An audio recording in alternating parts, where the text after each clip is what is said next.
Si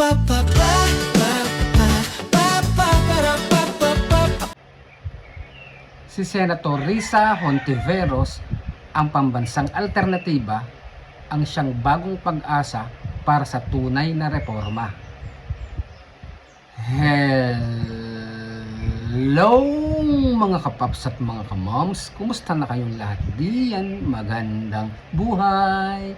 Naku mga kapaps at mga kamoms, ito ang ating segment na Popstock dito sa kanyang sariling Facebook page na Popstock.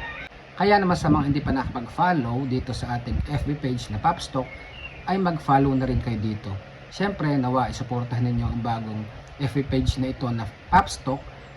Sana lahat ng mga videos natin dito tungkol sa mga opinion natin, sa mga bagay-bagay, sa mga isyong bayan, iba pa, sana inyong paki-like or heart, pag mag-comment of support, at siyempre, paki-share nyo na rin.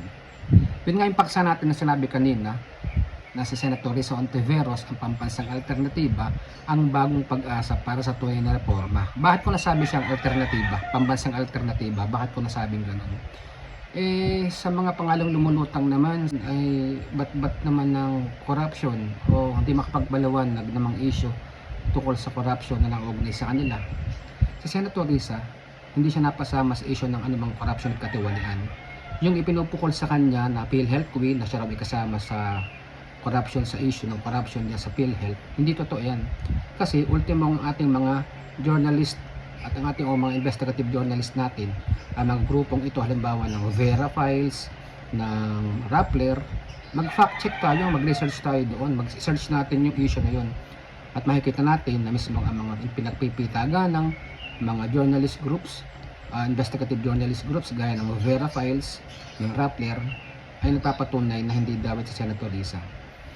Baka sabihin ng mga DDS dyan kasabwat naman o kakampi ni Senator Risa ang mga journalist groups na ito o mga investigative journalist groups na ito. Para maniwala kayo, sige, wag na tayong bumatay sa mga ating pinagpipitagan ng totoong naghahalongkat na katotohanan ng mga grupong itong gaya ng Vera Files at Rappler. Sige, kung ayaw yan, di doon na tayo mismo magtungo sa pambansang ahensya ng gobyerno, ang COA, yung Commission on Audit. Mag-fact check tayo, magpunta tayo sa kanilang opisina, tingnan natin kung dawit nga ba si Senator Risa doon sa nasabi nilang PhilHealth issue, corruption issue. Mismong ang COA nang papatunay na hindi dawit si Senator Risa Hontiveros. Di ba gigil na gigil kayo mga DDS? Di sana nagsampa na kayo ng kaso diyan sa anumang korte sa buong Pilipinas, maging sa Sandigan Bayan-Bayan o sa Ombudsman, magsampa kayo ng kaso.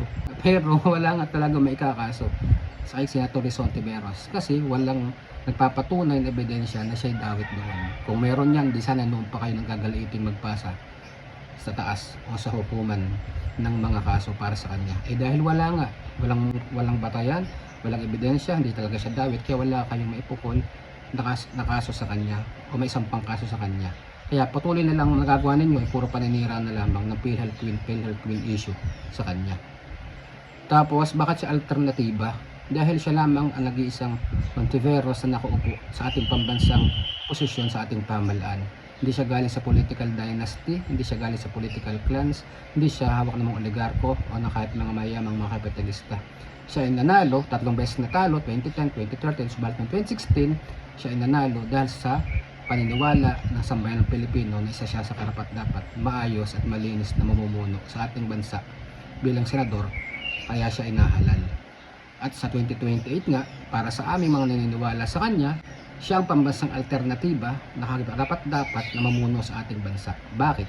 Dahil siya lamang aming paninindigan, aming mga prinsipyo para ipaglaban ang mga karapatan at ang kapakanan ng sambayan ng Pilipino at ng ating minamahal na bansang Pilipinas. Kayang-kaya niya magreforma sapagkat siya ay isang may puso at malasakit, may tapang at dangal sa kanyang pamumuno.